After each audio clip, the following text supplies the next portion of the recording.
Je suis Emma et je m'occupe de la page Festiagri.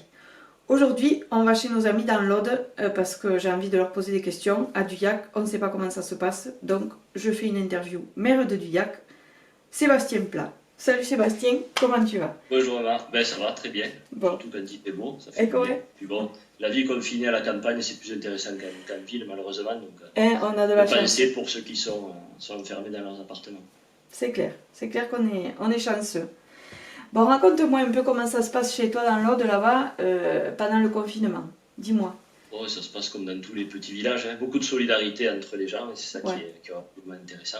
ouais, Pas mal d'entraide, puisqu'il y a des personnes âgées, donc ou la famille, ou les amis, donc des chaînes en fait, de solidarité qui se mettent en place, ouais, des commerces qui sont restés ouverts, ouais, notamment les petits commerces style multiservice, épicerie de village, ouais. qui livrent et qui créent ce lien avec notamment les personnes âgées, ça c'est important.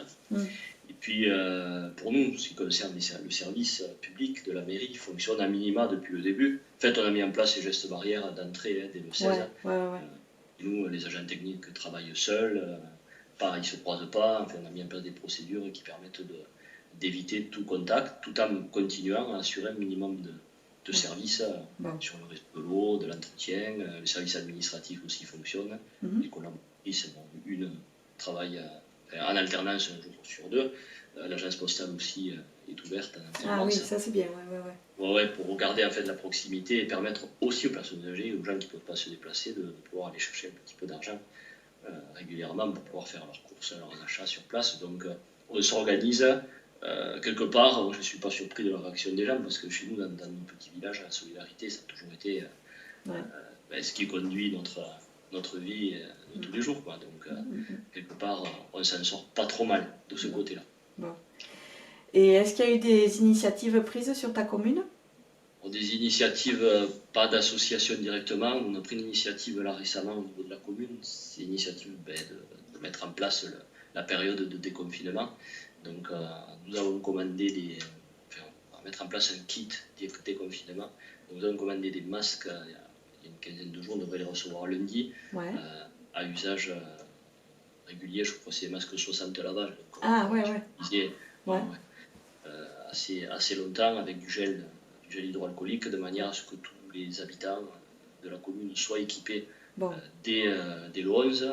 Ouais. Comme ça, bon, ils pourront ensuite pouvoir aller en pharmacie ou ailleurs acheter ce dont ils ont besoin. Mais bon, à minima, il me semblait important. On l'avait déjà fait pendant le précédent événement, à l'époque du ministre Bachelot. On avait déjà, Ah la ouais. dernière fois, mis en place un kit, pas un kit de survie, mais un kit en tout cas, Ouais. avec les bons produits Ouais, ouais, ouais. pour Ah pouvoir passer ben, en fait ce type d'événement. Donc, c'est bien, c'est bien. ça, c'est une initiative qui est appréciée et qui me paraît somme toute très logique à Ben mettre ouais. en place par la commune, évidemment. Bon, ensuite, il y a la question de la réouverture des écoles là, qui Ah. nous occupe pas mal en ce Ah oui, moment. alors ouais, t'as une école toi, oui, raconte-nous. Et oui, un groupe scolaire intercommunal de Soulège ouais. à Cucugnan. Donc, je suis en phase de concertation avec à la fois les parents d'élèves et les instituts pour voir comment il est possible de réouvrir. Ouais. C'est quand même assez compliqué, je ne le cache pas. Oui, oui. Par rapport aux petites sections, parce que quand vous allez faire, quand un petit a envie d'aller aux toilettes, il va bien falloir Oui, aller avec lui. la Ouais. distanciation d'un mètre, c'est compliqué. Ouais, Dans la cour, quand il joue, on fait bon, c'est quand même pas simple cette affaire-là. ouais. Donc bon, la préfecture veut absolument qu'on rouvre toutes les écoles. Bon, moi je t'avoue que si les conditions vraiment, si on n'a pas la capacité à les respecter, d'autant qu'il n'y a pour l'instant pas de procédure écrite bien claire de la part des services de l'État, C'est ça, ouais. je suis pas très chaud de faire prendre le risque aux enfants et au personnel du groupe scolaire Et oui, oui, en oui. ouvrant de manière hâtive. Ouais. Ensuite, bon, évidemment, je comprends très bien les parents qui travaillent ou qui vont repartir au travail, la question de la garde des petits. Je comprends très bien la problématique des CM2 qui vont rentrer l'année prochaine au collège, pas qu'ils perdent trop le fil. Voilà, donc il y a tous ces sujets sur la table. On a une semaine pour prendre la décision définitive. Bon, pour l'instant, c'est vrai que les élus sont pas très chauds. Et puis bon, les chiffres et les données pré-confinement montrent qu'en milieu scolaire, le développement du virus va très vite, très vite. Donc, et ben, il y a un débat important autour de ça. c'est clair, c'est compliqué et j'aimerais pas être à ta place. Mais non, mais bon, on est là pour ça, hein, les élus, Oui. prendre des décisions à un moment donné, des Ouais. bonnes ou ou des mauvaises, mais Ouais. bon, à un moment donné, il faut décider. Voilà. Ouais. Bon, au moment où je te parle, ça me paraît compromis, mais qui sait, peut-être la semaine prochaine on trouvera des solutions, peut-être en fonctionnant à minima, uniquement les enfants, les parents travaillent, uniquement peut-être les grandes sections et pas les petites. Bon, il y a plusieurs scénarios sur la table, il faudra en choisir un. Voilà. Avant le 11. Voilà. Ouais. Bon courage en tout cas. Merci. Mais bon, c'est pas simple. Hein. C'est pas simple, d'autant plus qu'au niveau touristique et au niveau économique, la commune est particulièrement impactée par la crise, puisque j'ai été obligé de fermer le château de Peyrepertuis. On a une perte sèche là, depuis le mois de mars de 25 000 visiteurs, ce qui est énorme. Et puis bon, Vuillac est un village particulier, puisqu'il fonctionne essentiellement grâce au tourisme. Et puis tous nos revenus, que ce soit la commune ou dans les commerces, viennent à 80% du tourisme. Donc du jour au lendemain, c'est comme une entreprise, une usine qui ferme. Plus de touristes, plus de ressources financières. Et là, depuis 2 mois, enfin, à fin mai, on sera à 200 000 euros de pertes sèches pour la commune. Mais la double peine pour un petit village comme le nôtre, c'est que le personnel ne peut pas être mis au chômage technique, au chômage partiel, puisqu'on n'y a pas droit, collectivité.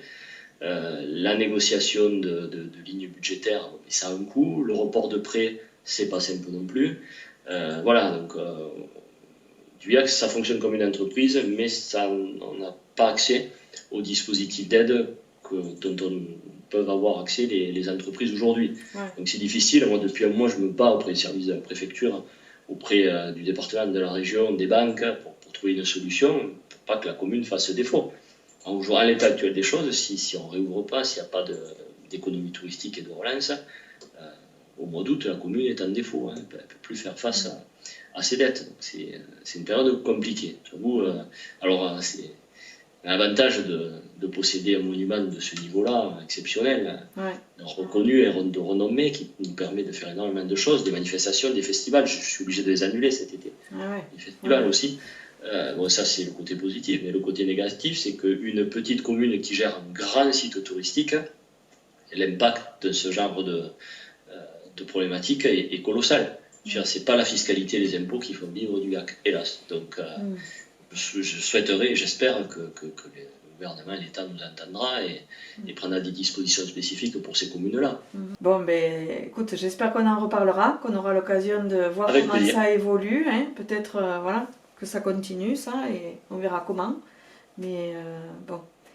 Mais bon, il faut rester positif et regarder le verre à moitié plein plutôt que voilà. Bon, est-ce que tu veux rajouter quelque chose, Sébastien, ou tu as un message à faire passer?